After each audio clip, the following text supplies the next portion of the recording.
What's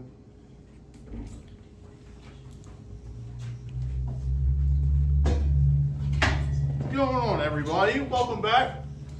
Episode 3. Fuck it. Episode 3 of Conversations at the Corner. My name is Malcolm Randolph.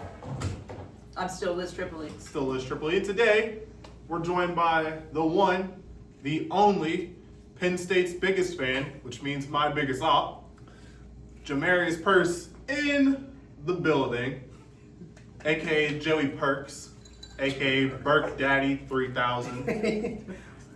I didn't approve of these names. I'm really glad you graduated from 2,999. I'm proud of you. Proud of you. On the Perk Daddy 3000, looking to move up one day to Perk Daddy 3001. Space Odyssey. And hopefully gets that trip with Tom Cruise to that mysterious island, right? Yeah.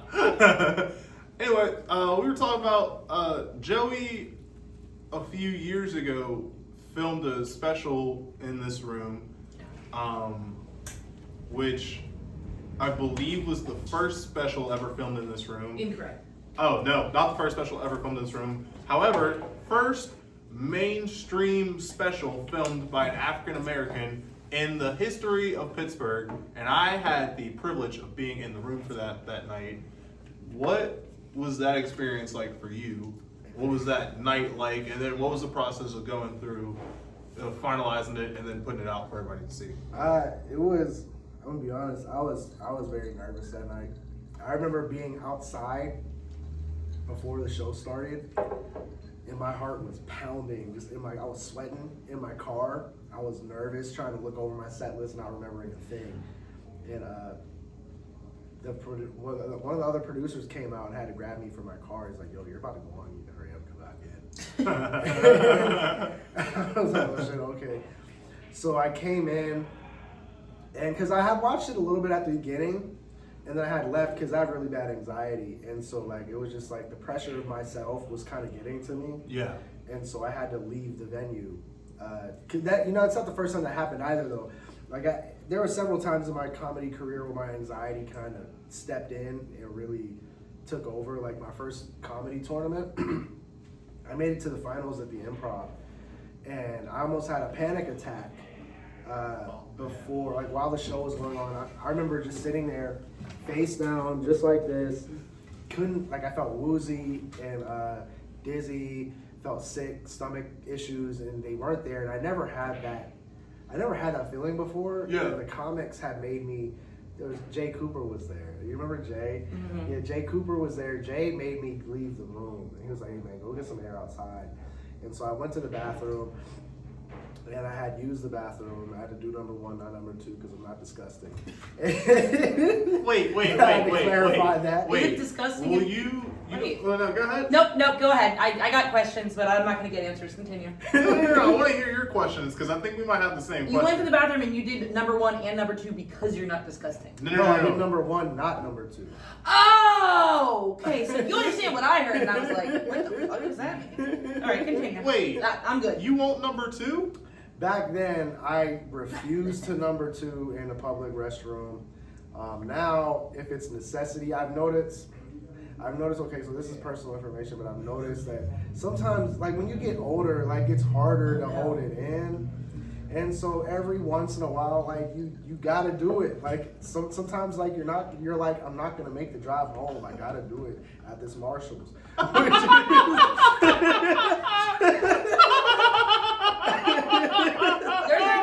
aren't that bad. No, the Marshall's is clean. The Marshall's was clean. I'm not gonna lie, that was a real thing. But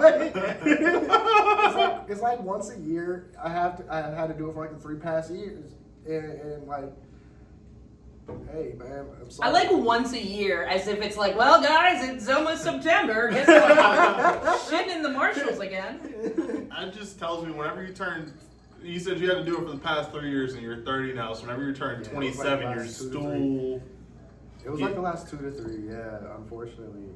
That means you turn 27, your stool's timer runs a lot less. Just so you know, imagine turning, what am I? But I'm gonna 44. be honest though, my diet's completely changed though from back then as well. So I think it's more so my diet than it has to do with my age. Yeah. But yeah, back then I had to pee really bad. And I did that. Oh God, that's where we were. Sorry, I forgot. And I used the restroom. I went back and I was fine. But the nerves were still there. Like my first joke timing was perfect, and then everything after that I just rushed through it. And, Yeah. Because the nerves were still there. But yeah, my anxiety that night of the special, I didn't calm down until so many minutes into my set, and then I finally calmed down and the anxiety alleviated. But yeah, that's how it was like pre-show, and then like the day of the show, like it was so stressful making sure everything was okay because it was like an indie crew. We had one really experienced camera guy, one first-time producer / first-time camera guy, and also me. But I wasn't working the cameras at all. Yeah. So it was like a first time for all of us on that kind of project, and so we kind of were just doing shit. Yeah. Like, we definitely were just doing stuff, and I was freaking out because I'm like, I don't know how this is gonna turn out. And whatnot. I think it turned out fine. We made it in I edited it, so I edited the entire thing.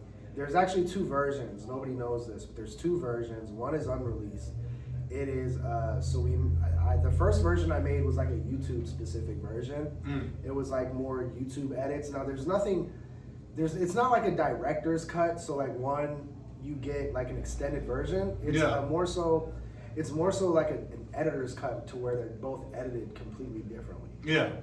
So, but the one that's specifically for YouTube is not put out. I still have it, but yeah. So editing it was nothing for me. I enjoy editing, so when I was doing that, it was pretty fun. But putting it out everywhere was actually a lot easier than I thought it was going to be as well. Like I got it on Amazon Prime. It was easier than I thought it was going to be. That honestly, the most stressful part was just getting up there and fighting the anxiety that day. Yeah. That was the most stressful part. I feel like for you now, you know, how long you been doing stand-up for? Damn. I love because I've been watching him hold it for so long, and then I like looked away and I came back. Like cream pie and stuff. Joey eats pussy with his head down, 2 hands on the hips, just like that. Sir, what are you doing? Said Arby's. Jesus Christ. I feel like for you now, you traveled doing this, you know, you lived in different areas and all that kind of stuff. What has been the expertise for you that you've been able to come away with, and what are the lessons that you learned? And then what's your favorite place that stand-up has taken you? What do you mean by expertise? Like, what do you feel like your experiences in and outside of Pittsburgh have helped you master in terms of the craft of stand-up? Honestly, leaving Pittsburgh taught me like so much. I think traveling has taught me more than actually being based here. Because whenever you leave, you see so many different comics who think differently, and like you're open to so many other styles of humor and senses of humor, styles of stand-up in terms of technicalities or just like the humor specific to that area. Yeah. So being open to those things, I think, is what was like the pioneer for me for my growth. It's just being open to different styles and different thought processes. Like a lot of comics when I started would be like, yo, watch these comics, watch our interviews, read their books. That did nothing for me. Because, no, I will say, it didn't do anything for me until I found 2 comics specifically who I could relate to that I really enjoyed. One of them was closer to my age, and one is like is Sam J, but Sam J, she acts like she's my age, at least so it seems from what she presents. So it was easy for me to relate to it. And just the style of humor and the style of delivery kind of all just spoke to me. It were things in the lane I was trying to go in. There were things I was trying to figure out how to do. So I was able to figure out from learning from Jack Knight and Sam J, rest in peace, Jack. But he was on that the Bust Down show with. Yeah. And Langston. Yeah. And was Chris Red on Chris there too? Red, Yeah. But like people here would be like, yeah, watch the greats and like watch Chris Rock, Dave Chappelle, Sam Kinison, and like a bunch of different guys from like the 80s and 90s that I couldn't really relate to. Yeah. So I watched them, and so I couldn't really learn anything because I couldn't relate. It was like a different era. It was a generational split. I'm on the border between Gen Z and Gen Y. So, and I think I lean more Gen Z. So it was hard for me to understand certain things. And like trying to learn that stuff when you're super young and you're watching these guys talk about marriage and you're 20 years old. Yeah. I'm like, I don't know what I can study from this outside of hearing about an experience. I have no idea what it's like. And so like watching those guys, it didn't really do much for me. It entertained me, but it also taught me a lot of what I didn't want. Like when I first started, for like my first 2 or 3 years, I learned a lot of what I didn't want to be as a comic. Yeah. And from a lot of people that I watched online and in person, I just learned a lot of just what I didn't want to be as a comic. And so I think through those experiences and traveling, and that's what's actually pushed me to where I am now, because that helped me find out what I wanted. It's like when you're dating and you go through so many different partners, and you're like, all right, I don't like this about that person, so I found out I really just don't like this in my partner. I like this in my partner, so I want this in my next. I don't want this in my next partner, so I don't want that. I'm not looking for that. It's kind of like, that's how I was with stand-up. Yeah. It's like I'd watch a lot of stand-up, and I saw a lot of don'ts when I first started. And so I kind of was like, okay, I don't want to be this comic. I don't want to talk about that. I don't want to relate to these people. I can't relate to these people. I don't want to do this. I don't want to force this. And so eliminating things like that just kind of pushed me in a specific direction. Because when I first started stand-up, I actually didn't have any influences outside of Kevin Hart, because I never liked stand-up. Really? Yeah, I hated stand-up my entire life. I think you're the first person, like, you might be the first person I've heard that got into this and like didn't like comedy beforehand, which like makes sense, because like looking back on what I was into as a kid, like, I mean, as a much younger kid than I am now. Okay. Sorry, Liz. Thank you.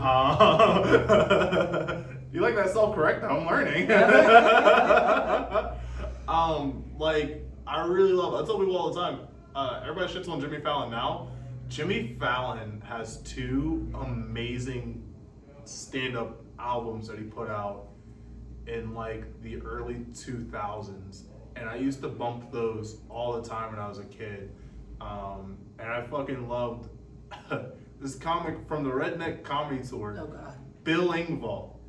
I was growing up in Nashville, and this guy was like probably the most progressive of the Redneck Comedy Tour. Salad? No, that's Carrie. That's Larry the Cable Guy. No, it's definitely not Larry the Cable No, Guy. Tater Salad is fucking what's the other one? Not Jeff Foxworthy. No, The other one. yeah. Was Regan on the tour? No. No, who was the other one? I don't know. No, not Regan. What the fuck is his name? You got the fucking hair. Oh shit! In the face? Yeah. Oh yeah. Yeah. Nah. Whatever. Moving fuck that other on. guy. Sorry. Who? Progressive. His name was whom now? Bill Engvall. Bill Engvall. And he had these like, just these real easy to digest bits that like, it didn't matter who you are. It's just like, oh, that's a really funny premise. Where like Larry the Cable Guy was talking about like tractors and shit, and fucking Foxworth was talking about 5th graders and all that other shit. And Bill Engvall just has really easy, accessible bits. God, I can't remember what that fucking other guy's name. It's gonna fuck with me. It's Because I was It's just not having a Brian conversation. Regan. It's absolutely not Brian Regan No. at all. No. Not even slightly. No. Not even like. Um. But the other guy. Yeah, the other guy. Yeah. And what's funny, like, getting in, this is a weird thing to get into, like, if you don't, like, no, like, you just have to know, like, oh, I'm really funny and charismatic. Is that, like, was that your, Not at all. really? Not at all. I never thought I was funny. Really? Yeah, so it's crazy because like I remember when I was a child, my uncles would tell me you should consider being a comedian, and I remember vividly telling them verbatim, I could never do that because that's really hard, and I never wanted to. I never wanted to really go on that endeavor. The only reason I did it is because I started off as a sketch creator. Okay. So I would make sketches, and I have a cousin who does stand up, and I went to when I was in college. Me and my friend, we were like a comedy sketch duo at the time, and I was like, "Hey, do you want to go to a comedy show? I have a cousin who does comedy. We could probably get in for free. I've never been to a comedy show." Yeah. And he was like, "Yeah, sure, why not?" So we just went to this comedy show just to see what it is. Like, Yeah. we've never been to comedy. And then afterwards, my cousin was like, "You should try stand up. You do online. You should try to do stand up." And I actually took like a day. He was like, "Let me know. I run an open mic." So I took like a day or two and I talked it over with several different people. Like I talked about it with my mom, my aunt, another comedian. Shout out to Marcus Cox. Yeah. Marcus Cox. We're from the same neighborhood. And so I got connected with Marcus because of that. Marcus actually came through to my first open mic performance. Now I can think about it. So Marcus was literally there since before day one. Shout out to Mark. He was my first mentor in comedy. And I talked to him about it, like one other person, and then I was like, you know what? I guess I'll try it. Yeah. I didn't really want to do it. Yeah, I was like, I guess I didn't want to do it. My friend now, he was the opposite. He was like all into it. He was all for it. He really wanted to do it. I was like, I don't know, man. I guess. And ironically, once we actually did it, the opposite happened. He never touched the stage again, and I kept doing it. Yeah. But I don't even remember what I was answering. No, the question was, if you knew. Oh, if I know, no, I still don't think I'm funny. I just do it because for real, I just do it because I enjoy doing it. Yeah. And I feel like I've done it for so long and I know too much about how the business works to just stop doing it. Yeah. So, but I don't think I'm funny. But some other people do. So, I like. It's just the perfect sense of humility. It's like, yeah, I don't know. That's like. I say stuff.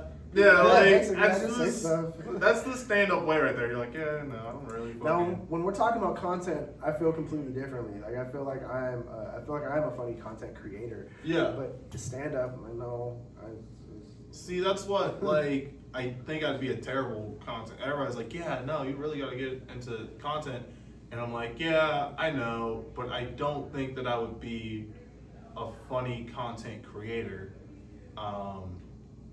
I think that I'm a fine comic, but I don't think that I would be. I mean, you could, but you have like the same issue that you and I have the same issue with things where we're like, yeah, we should do this thing. That's really shiny. What's that over there? Yeah. So like, I never like I'm like, oh, I have great ideas for things, that I never go forward with them because that requires like. Would you say we have concepts of ideas? We have concepts of ideas. Yeah. I think that is a good way. Sometimes we make that happen on the stage, but a lot of times we'll have a great idea for a show, and then we'll be like, "Hey, that's in 2 weeks. How did you want to do this again?" Oh yeah. man. So, Yeah. It's great. No, go ahead. No. I was gonna say it kind of works out like the election night show was the perfect example. We did the show on election night last year. It was like a debate thing. We had like tables set up there. It was kind of nuts. But like we've been talking about it, and then we just kind of forgot about it. And we were like went on and did other shit. And I texted Liz. We had a show. We were doing a show a month at that point, and we had a show in October, and everybody kind of bombed. So we were like, all right, well, we need to wash this stink off of us. And I texted Liz like 2 weeks before the show. I was like, all right, we should probably lock in on this. Oh yeah, that thing we said. And it ended up working out really well. I really enjoyed that night. That was really fun. I like that concept. Wait, does your cousin still do comedy? He does, but this ain't about him. Damn. Okay, my bad. All right. I was just curious. I thought it'd be as interesting, like that you are doing it so much, like is your JoMarius Purse, quote, fuck that nigga, end I quote. didn't say that. Oh. I didn't say that. I just said the same. Sometimes I hear what I want to hear. You know what I'm saying? Like. All right. Note to self: don't ask him shit about his family. Note to self: fuck that nigga. Do Period. you edit this at all? No. No. So like, it's really funny doing this because like we're just figuring the shit out on the fly. We had Eric on 2 weeks ago, and whenever Eric does things, his greatest trait is that he's so chaotic with it. And so literally, like, I think we were talking about this the other night, like, being able to watch Eric's brain work in real time is beautiful. So like, I was just watching it back, like, no notes, no need to change. This is... You couldn't if you wanted to, because No. A would never get to see Right. if you didn't allow all the shit in between. It's like a Picasso painting. It's beautiful for everything it's supposed to be. So I like, this is this is most definitely the most tame episode we've done. I was thinking coherent, Yeah, coherent, tame, not canceling ourselves. not yet. canceling ourselves yet. Well, you have been. I didn't say anything. You've been a little I mean, yeah, liberal with. but for me, For you, it's That's- nothing. yeah, It's just, you know it's what just I'm a saying. regular Tuesday. yeah. Fair enough. Fair enough. See you next. What was your time out in the Midwest like? What was the scene out there like? So a lot of people don't know this. I've done, before I moved out there, the majority, I would honestly say, a strong portion of my gigs were out in the Midwest. Yeah. Generally speaking, from 2021 till today. I'd say from 2021 till today, the majority of my gigs were out in the Midwest. It's completely different. The closer you get to Chicago, the different, like the styles get so much different. In a sense where they are more storytelling out there. Like, we're storytelling here for the most part as well. But I feel we have some sort of East Coast influence on us that they don't have. Yeah. But they are very performance oriented, and the stage presences are crazy out there. I think they have the comics who are seasoned in the Midwest, I think, have the best stage presences nationally, of every major scene, New York included, LA, Austin, Atlanta. But the thing about Austin is a lot of the good comics who go to Austin are also from Chicago. Yeah. Shout out to Chicago.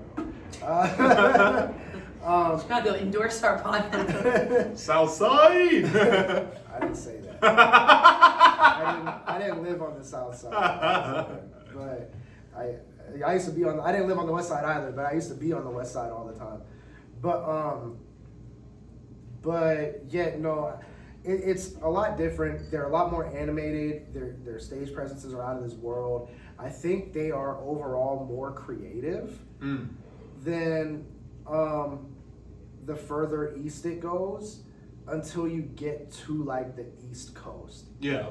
And this isn't a knock to anyone in between Chicago and the East Coast cities. It's just that the difference is Chicago versus a lot of the cities in between is that nobody demands what Chicago demands. So Chicago, not only do you have a higher influx of comedians, you have a city that birthed Bernie Mac. You have a city that birthed D.L. Hewley. You have a city, the one girl from not The Voice, but The Talk.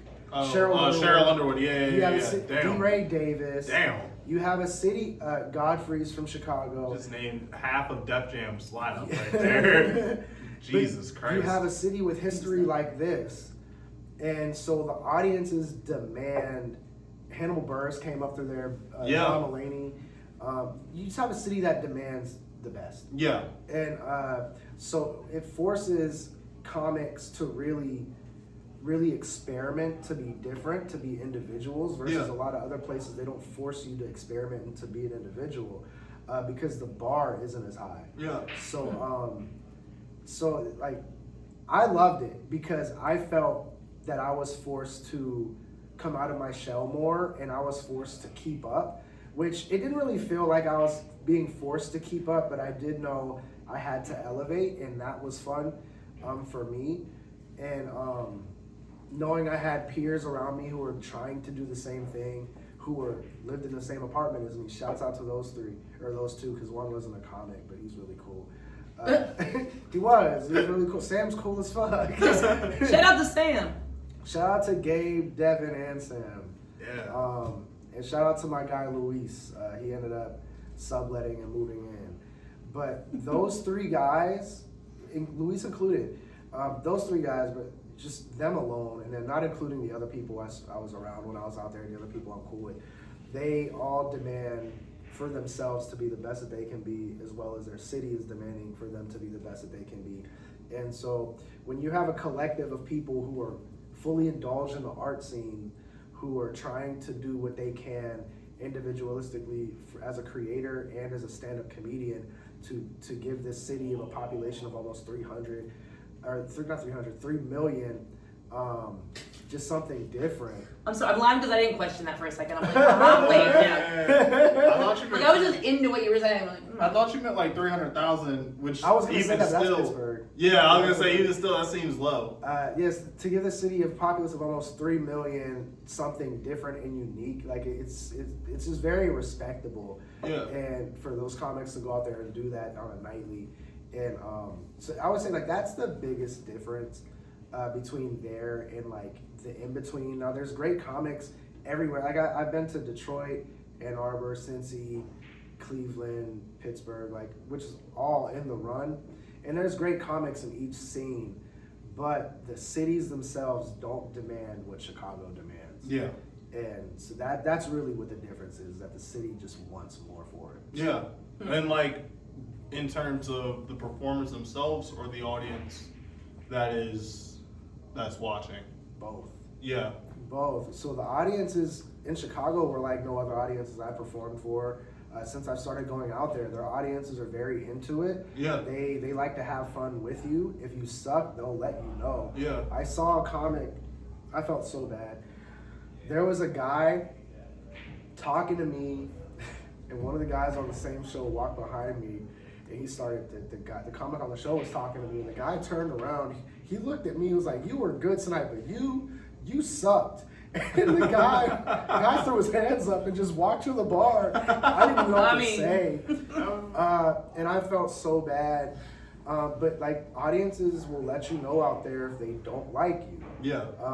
Which you can take it how you want. You can, cause I took a beat down out there before. That shit changed me too. It's like you can take it how you want. You're either gonna let it defeat you and you're gonna fall into that one person's comment or that audience's reaction, or you're gonna be like, okay, how can I make this better? Yeah. How can I come back better the next time? How can I perfect what I'm trying to do? So what I did when I was out there, I got on a roast battle. I was on a roast battle, which I really didn't want to do. Yeah. But my friends were like, you know what? Just try it. You never did a roast. I'm not a roast kind of person. I don't like roasting. I don't. It's not how I get down. It's not my sense of humor. Yeah. So we go out to Chicago. It's me, Marcus Cox, Chris Scriva was there. I think there was one other person, but I can't recall. It might not have been though. But the roast people put me and Marcus Cox against each other. And so this was hard for me because Marcus not only was my first mentor in comedy, he was also like a big brother to me in real life. He was teaching me a lot about the real world. Yeah. And so it was hard for me to try to roast him because I'm like, I don't know how to roast someone who's really close to me for like the fun of it. Like, it's not like we're just sitting down together, we're fucking with each other. It's like I'm making you a joke for other people. And I didn't know how to do that. So I'll admit, Chris Scriva actually gave me like 3 roasts for him because I couldn't write anything, like not a single thing. And so we're on stage. I used like 2 of what Chris told me, or maybe I used 1 of mine, and then I used, because I think I did make 1 thing, and like I used 2 of Chris's. And as it went on, it just went flat because all the jokes were the same. Yeah. Essentially, they were the same thing but worded differently. And so the jokes just got flatter and flatter to where like the third one, it was either after the second or after the third, I conceded the roast battle. And this is a packed audience. And I conceded the roast battle, and there's like 5 judges, and they're like, "No, you can't. For real? Like, for real? You're quitting?" And I was like, "Yeah, I can't do it, man. I can't do it." And then like they went in a line, like all the judges went in a line, like, "Are you sure?" And I'm like, "Yes." Did that like 4 times, and they're like, "Bro, you got to keep going." I was like, "Nah, I'm good." The host was like, "All right, last time. Do you want to keep going or do you want to stop?" I was like, "I'll stop." And then dude was like, "All right, so we have a winner." And the crowd, when he said that, crowd went crazy, just lost it. Cause some dude yelled, "Finish him!" And the crowd lost it, like it was a Coliseum. And like there was just an uproar. And Matt, the host, was like, "Are you guys gonna see it going?" And they were like, "Yeah!" It got even louder. And then so Marcus said like his final 3 jokes. And then I ate it when I was in there. Like it didn't really bother me when I was in there, but when the show ended and I had to walk out and walk past all those people who just taunted me. Oh man. And then I was so pissed. I wanted to cry. Like I was hurt. Yeah. And then this comic came out and he looked at me. He looked at Marcus. He was mad excited to talk to Marcus. And then when he looked at me and talked to me, it was like really dry, really dead. Yeah. And then he was like, "Yo, there's a mic down here at so-and-so. You should really go." And looked at me and was like, I don't think you should go to that one though. I was like, "Well, you know what?" I was like, "You know what, buddy? This isn't happening again." So, yeah, I think that was like a pivot, really like a pivotal point in my stand-up career. Yeah. And how I look at things now and how I handle things. Chicago has a weird way of, I don't even say humble you, because I wasn't arrogant. Like, I just Not knocking you down. yeah, it's like, bro, I'm already down. You just buried me. Like, this shit's crazy. And yeah, it's Midwest. It can be. It's much more cutthroat. I'll say that. It's much more cutthroat out there. If you're good, they'll love you. If you're bad, you'll know.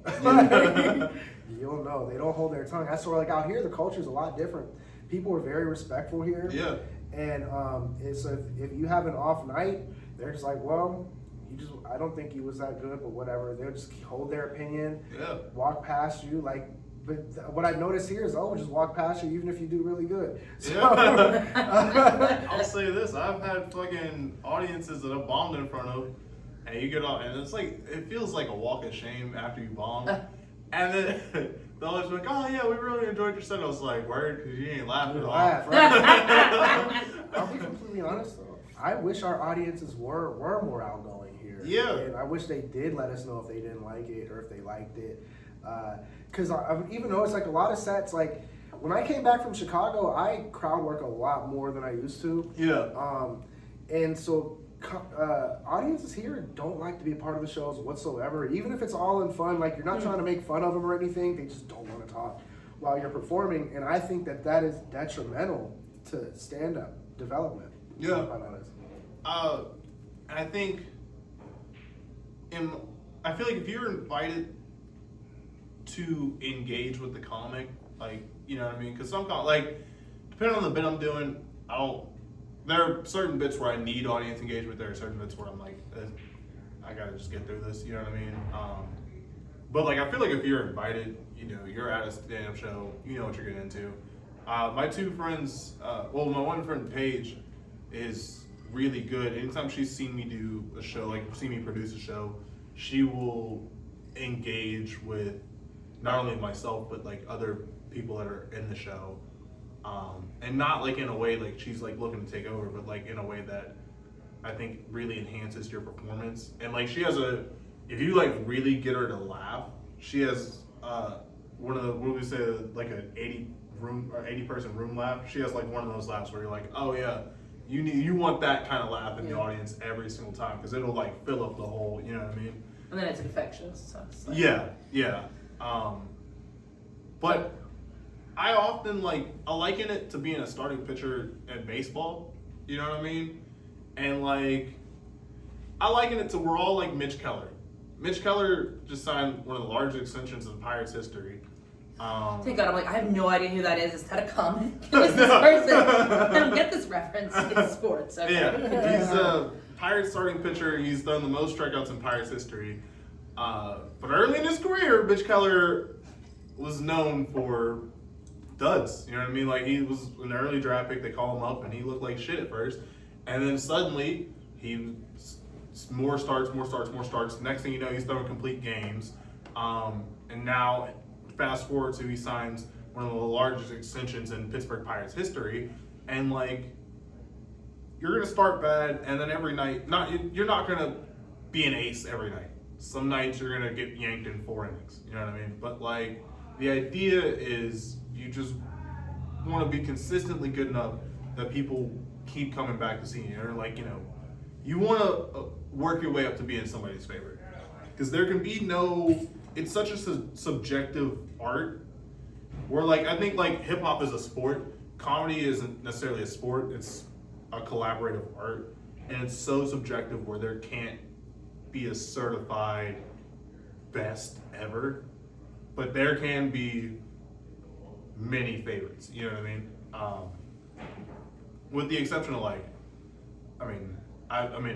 said something about it the other day, but Pryor and Carlin in some way, shape, or form have touched pretty much 85-90% of the comics over the past 40 plus years. You know what I mean? Even not as many people as Bill Cosby has. I have 54. I have a hot take about Carlin and Pryor, and I'm probably going to catch a lot of heat to whoever watches this. I feel like they're all hype. Really? Yeah, I feel like a lot of people my age and younger watch them and kind of feel like they're forced to like them because the people before them are you have to like these people. I fall asleep when I listen to either of them. Really? Yeah, always have, probably always will. And because I don't know, man. Again, comedy is subjective. Yeah. People are they hold you to the standard and they feel appalled if you don't like certain people. Yeah. And Pryor is one of those people, especially amongst a lot of older black people. He's one of those people that they're appalled if you don't like him. It's you have to like him. I won't even fake it and say I like him. No, the dude makes me fall asleep. I just, now I will say, I do think both of them have laid the groundwork to what a lot of comics drew original inspiration from, whether they understood that or not.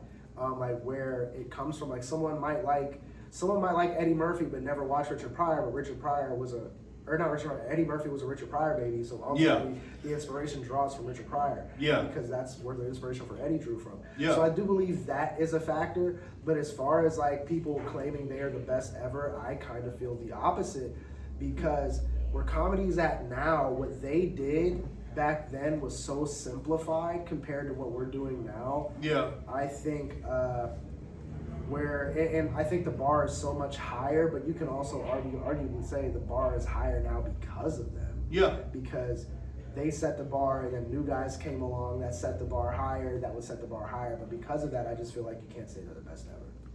What do you think it's because they're so influential that it's kind of diluted? Alfred Hitchcock's The 39 Steps. It has a twist, and you're I've seen this twist a million times, but he did it first. Right.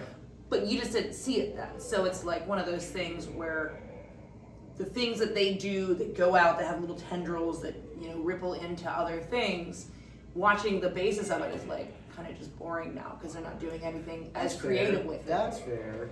That's very I don't. You could not like whoever. I don't like the Beatles, and I get shit all the time. I also all the don't time. I do like some Beatles songs. There's a couple, but I'm just not a Beatles fan. You know what?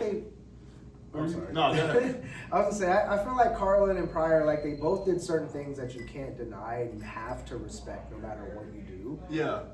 You have to respect what they did, and I feel like Carlin was a societal genius Yeah. as far as bringing societal issues to the stage, and I feel like Pryor busted the door down for minority comics, specifically black comics, who don't have to be clean and don't have to hold this image. You can just be yourself. He busted that. He broke through that wall. That's where Carlin, I think, broke through the social wall. of stand up. And so like I'll never say they suck, but I feel like they're just mad dated, and it's okay to not like them. Yeah, no, That's fair. I definitely see your point. And once again, too, like that's the subjective nature of the art. Is like, yeah, a lot of it is very true. It is dated, but I like the thing about number one. The thing you said is true. Like, if you're an Eddie Murphy, like if Eddie Murphy was your first favorite stand-up, Richard Pryor had a direct influence on that. And like same thing with like if you love Chris Rock or Kevin Hart or Chappelle, that goes back to Pryor. If you love Bill Burr or wow, I'm so sorry. There are no white comics coming to my name right now. But Carlin goes. There's Carlin, at least 5 or 6 white comics. fucking Carlin has influenced them. And like I look at Pryor as a guy that like legitimately set himself on fire and then was able to turn that into a bit. Like, you know what I mean? Like he's like the ultimate titan of industry. But once again, the flip side of it too is like there are people even then that were like, this is too hot for TV, or like now you're like, these bits are 60 years old now. You know what I mean? Like, there's also something to be said about like word of mouth when people are like, they're the greatest, and you're like, so you like take it for granted, like they're the greatest, and then you can like watch a a special and be like, It's the same thing. Like if you go back and you watch the 1998 finals, like the Bulls and the Utah Jazz, which was 4 years before I was born. It's a terrible series. Like the actual basketball itself is terrible. Everybody plays badly.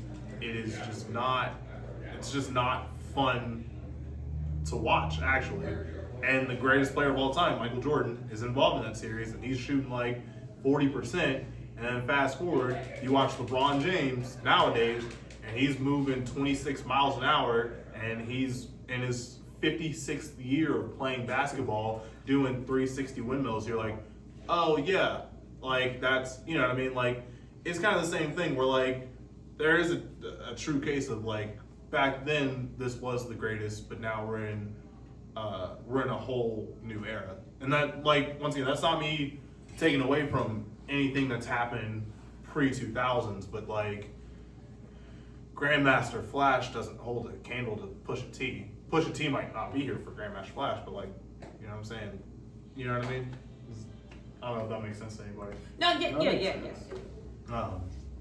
Speaking of, I was like, I didn't know that like I went from basketball to hip hop real quick. I mean, I'm better with that than I am with sports. Yeah, I was like, you like said teams, and I was like, that's basketball. I was like, you're kind of hundo, so. I hate mixing metaphors, but I do it all the time.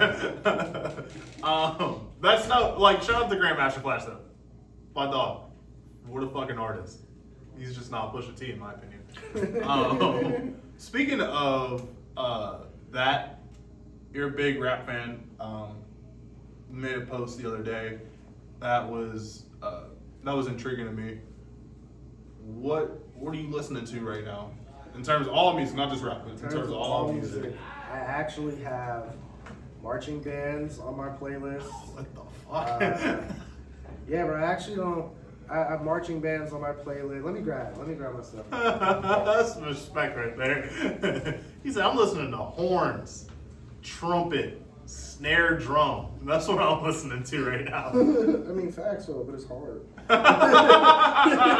hard. Are you listening to this to like get hyped up? Is this like your everyday? I genuinely like it. I like marching bands. Respect. I mean, I was in marching bands, so I'm not like. Yeah, I was gonna say, were you in marching band? I was. No, not you. Oh yeah. Oh no, I wasn't in marching. Oh, see, really? you missed out though. So it's like. Yeah, were you a theater kid?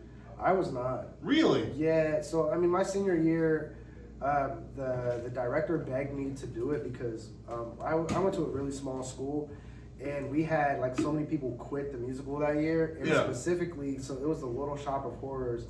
Oh, the dentist. We had 4 people quit the dentist, And he That's was the like, best he part. was begging me Sorry. because they were like, if we don't have a dentist, we can't do it. It was Yeah. 2 months out from the show, and I did it. I ended up getting nominated for an award for it. But I wouldn't say I was a. Holy shit! I was the most casual flex I've ever. He said, "Yeah." Nah, man, I got an award for that job, but No, I didn't win, but I got Oh, you got nominated. nominated. Yeah, Yeah. Like most of the things you do though are like I didn't really want to do it. They made me do it. Now I'm like really good at it. I guess. But like, still, I'm like super humble about it. You're like, yeah, no, I guess I'm cool with that. I mean, I did win. I did get nominated for everyone, but like, you know, I'm fine. Yeah. Whatever. Well, I want to know what you don't like. What you enjoy doing. Like you're like I really want to play basketball, and then he'll be trash. That's fair. That's accurate. That's very accurate. But no, I wouldn't say I was a theater kid. So Jersey Club mixes are on my playlist. No La Bounce mixes are on my playlist. Yeah. Let's go. Marching band music. SZA. Yeah. R&B generally is on my Yeah. playlist.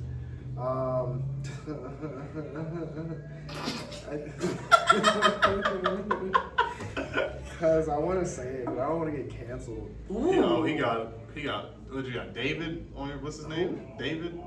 Oh no! Oh no! I got one of his songs in my likes. I didn't hear him until he killed that girl. No. I was listening to College Dropout through graduation recently.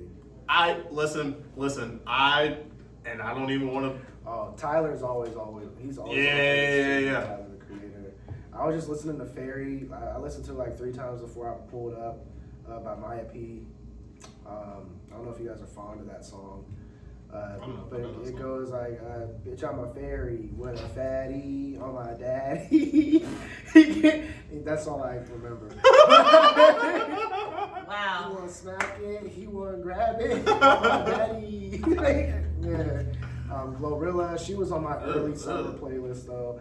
Glorilla's definitely my favorite female hip hop rapper at the moment.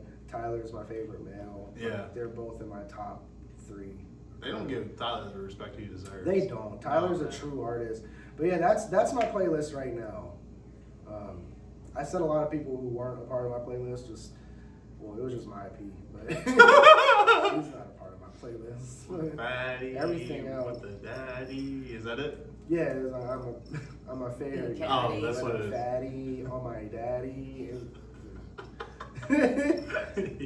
Oh. The craziest part about that though is because my friends from Chicago had texted me in the group chat when that song first came out, like literally the day it came out. It was like, I heard this and I feel like you would like it. And I didn't know how to feel. I mean, yeah. I fucked with it heavy. Yeah. I didn't know I mean, they were right. Yeah. They were right. I definitely could see you enjoying that joint. You know what I'm saying? I'm not surprised. You know what I mean? With that being said, I don't can see you getting listen sturdy to it. all. I can't remember if I did, but I don't like all ratchet music. There's some of it just be speaking to me, like some sexy red. How does it go? It's sexy, slim, thick, caramel skin, 5'5", this bitch a 10, hair done, bills paid, catch me riding in a Benz. Yeah, get it sexy, get it sex. I got sturdy to that. Fat, juicy, and wet, yo. That shit's a bop too. Fat, juicy, and That's a yo. bop. I don't even gangbang pussy so good, made me throw up a set. It's Bruno Mars and Sexy Red. Do you know about Sexy That was Red? a- I I don't never know shit thought that about was shit. gonna happen. Lately, I've been addicted to like listening to like novelty songs. Like Sushi Glory Hole has been stuck in my head for the last 3 weeks straight. Is it you got the little chopsticks and you feed the little sushi through the little hole? Sushi Glory Hole. What's sushi? Imagine that. Philly Island. Oh! Sushi Glory Yeah, Hole. it clicked in. Imagine that. Yeah. It clicked in for me. Sorry, it's really stupid, It but clicked in I for me. can't stop. Oh, did you see the video where the dude from Chicago is rapping Future? Yeah. That shit, It's, I listen to that every day for the month of August. I downloaded several different variants on my phone. I can show her. My Like, producer Nah, needs swear me. to God, it's this.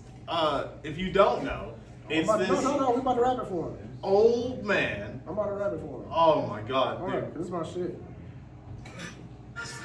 Fucking niggas can't touch. Apply the pressure with the VVS. I drive a foreign like it was a Chevy. I drive a foreign like it was a Chevy. Picked it up and going offset. Fuck a cougar like she Halle Berry. Future heads and dirt is fighting legendary. 30 soul with the styrofoam. Yeah, get my mind blown. 60 up and get the last off. 200 miles on the dashboard. So it's down, up and gas it. Switching lanes in the Grand Rapids. We the ones that got cool with all this niggas till you niggas stop acting. We're balling like it's more madness. That's gonna be uncle was me. that? That's going to be me. I don't know whose uncle that was. That's going to be me in 10 years tops. It's already me, bro. I've accepted my fate when I was 24. I knew I was probably gonna be the next up drunk uncle with the cookouts. I accepted it at The drunkle. The drunkle. Yeah, The the drunk. drunkle. Yeah, I accepted it at 24. I was like, I'm gonna be the wild uncle with all the cookouts that's just doing shit, probably drunk, doing random stuff, doing stuff like that. Except it won't be on the corner. It'll be in a controlled environment.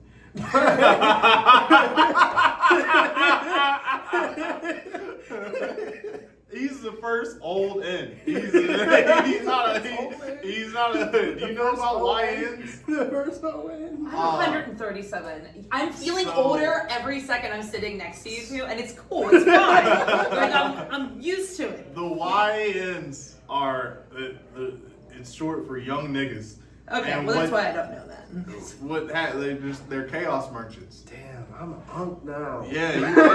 I'm unk age. That's crazy. I don't feel like it. They're chaos merchants. They just go around like they're the ones that take your catalytic converter off your car. You know what I'm saying? Like they just do crazy shit just for the fuck of it. You know what I mean? I Like, can give you several stories about YNs in Chicago. I think about it, crackheads. They're No, sober. Yeah, they're sober. They're sober. They are sober people Doing crackhead shit. typically in the ages between. They're not 14 sucking and dick, no. 24. Yeah, 14 and 24. They're not sucking dick neither. They're often homophobic. That is very true, but I They're often quite let's not act homophobic. like that changed. Just because they're homophobic don't mean they ain't doing it. Because usually that stems from people who do it or want to do it. That's true. Oh, what's up? Clock it. All right. Also clock this. All right, we're running low on time, so let's do this. What you got coming up? What you got to promote? What do you have for the people of Conversations at the Corner, all of our loyal fans? I don't have anything to promote. Although I just don't like promoting on podcasts unless it's a project. So, but if you'd like to see anything I have coming up, you just follow me on Instagram. Send me a DM. I like talking to people. I like making friends. If you like video games, I like video games. I play anything as long as it's on Game Pass and I don't have to buy it. But Very limited. First It's- old, no, it's not. Game Pass is amazing. Game Pass is I was so gonna many say games. it. No, I'm just like, is it? They really have that much on there? They have Yeah. a lot. Oh yeah, Oh. they do rotate. Like they do take them off, and they will make you. But then They like didn't use. they'll put the games on sale now. yeah. Yeah. Speaking of which, we still got I to. play a lot of free to play. Malcolm's been ducking me. In No. football. Swear to God, nah. I might even. It's been over a year. Nah, man. I might even lace up tonight. I might even lace Oh up. my I might even lace up tonight, I man. only have CFB 25. I'll re-download it. That's fine. Okay. I'll re-download it. Okay. You know what I'm saying? I'm gonna beat you with Pitt. I thought you were gonna say with piss for like 1 second. I forgot you had your whole If I thing lo- going if I on. lost to Pitt, Like, how do you I probably beat would piss? literally, I think I'd jump off my roof. You got to. I I'm will. gonna fucking Eli Holstein. I'm gonna beat No, you with because Eli I'm Holstein. already very upset over this last Saturday. I told you I was gonna do Because it. I see things every day. I see how we're overrated. Yeah. We're not though. We're not. Bro, We're not every overrated. single We're not fucking, overrated. every single We're not primetime overrated. game, every fucking ranked opponent y'all face, y'all choke the bed. James Franklin is 4 and what, But 31? the thing is, in all of those 4 and 21, in 4 and all of 21. those games, outside of the one from last night or the other night, we were not supposed to win. We weren't. The odds weren't for us. The odds were for us to lose. So we are where we're supposed to be at. Which is Garbo, which is below Oh my the God. rest of the team. I will pay for you both to shut the fuck up. I'm just saying. I just You ain't feel never like I mean, the Say love it. of my heart for both of you. I just feel like if you're gonna say we're overrated, the teams that beat us, you have to say they're overrated because they're close games. It's not like we get blown out, That is true. and nobody ever says those other teams are overrated. They just say It means we're because we're overrated. better. Well, Liz is gonna kill herself. I'm We going to can't go talk. kill myself. No, we have a you bunch said of something comics for that the are out there fans. waiting. You said Apparently. something for the supporters. Oh yeah, say something motivational for the supporters. Motivational. Okay. Unk status. Because that's what unks do. So I just whatever you want to do, be yourself. Be yourself. Figure out how to do whatever it is you want to do. Be yourself and how to authentically do it. And you'll be happier than you ever will be not doing it. Whether it's a side thing, if it's a full-time thing, if you just like doing, if it's a hobby, just do it. If you like iron pressing stickers, just for yourself, do it. If you like decorating, do it, and do it authentically as yourself. If you wanna put plaster over your room, Ohio State and Malcolm suck stankin' ass. Whoa, Do Stinking it. ass. Just do it. Just Only do stinking. Do you said regular Stinking. ass or only stinking? I prefer my ass Always hot stinking. stinking. All right. It has to be Just, hot. just go ahead, do it. But if you want to book me at Ohio State, you can book me. But Swear. No, we rolling up to Columbus, yo. No. Straight up, we rolling up to Columbus. if you guys want to do anything, just be yourselves, do it authentically, don't hold back, and you will enjoy every moment of it. No matter if it's a hobby, full-time side thing, you'll be so much happier. And there it is, ladies and gentlemen, our least chaotic, longest, and I think our probably easiest to digest episode with the one and only JoMarius Purse. His special. Oh, can I give a story about this? So in this room, which has several legends that have been through here, they hung when I did my special. They hung this up, and they told me if I sell it out, then we can hang it up, and we oversold the room by 20 seats. So they hung it up. So that's pretty cool.